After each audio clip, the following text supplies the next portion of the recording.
महत्वपूर्ण भूमिका निभाने वाली कहानियां हैं। तो अरुण जी ने तब मुझे बताया कि पहले से ही योजना है कि इन कहानियों में से कुछ कहानियों को जो पुरस्कृत होगी उसको संग्रह के रूप में प्रकाशित किया जाएगा। कई कहानियां ऐसी भी थी जो पुरस्कार में भले उसको शामिल नहीं किया जा सका, लेकिन कहानियां अच्छी थी। जैसा कि मैंने बताया कि कठिन था, चुनौतीपूर्ण था, आसपास की कहानियां थी, लेकिन जो कहानियां थी उसमें जीवन के विविध रंगों का प्रकटीकरण था। और आज की कहानियों में एक जिक्र आया था कि आज तो अब टेलीविजन सीरियल और इस सब का दौर आया है, तो कहानियों का रूप बदल गया है और लोकप्रिय कहानियों का एक ऐसा दौर चला है जिसमें कहानीकार जब कहानी लिख रहा है तो लिखते समय और पूरे लेखन के दौरान उसके दिमाग में रहता है कि काश हम इस कहानी पर कोई फिल्म बन जाए, कोई वेब सीरीज बन जाए।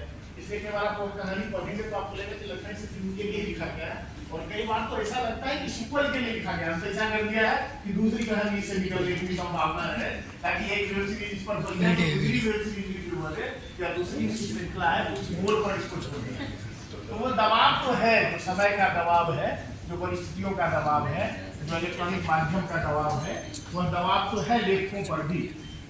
इसलिए लोकप्रिय कहानियों की श्रृंखला में वैसी कहानियां आ रही हो, लेकिन जिस गंभीर कहानियों की चर्चा होती है, ऐसा नहीं है कि जो लोकप्रिय कहानियां हैं उसमें सारी कहानियां वैसी हैं, और लोकप्रियता और गंभीरता को हमेशा अलग अलग चीजें रहकर देखना चाहिए। प्रेमचंद स्वयं इसके उदाहरण है। इतनी गंभीर कहानियां और इतनी लोकप्रिय कहानियां, तो लोकप्रियता और गंभीरता दोनों का कैसा सुंदर समावेश हो सकता है इसके उदाहरण है प्रेमचंद की कहानियां इतनी गंभीर है।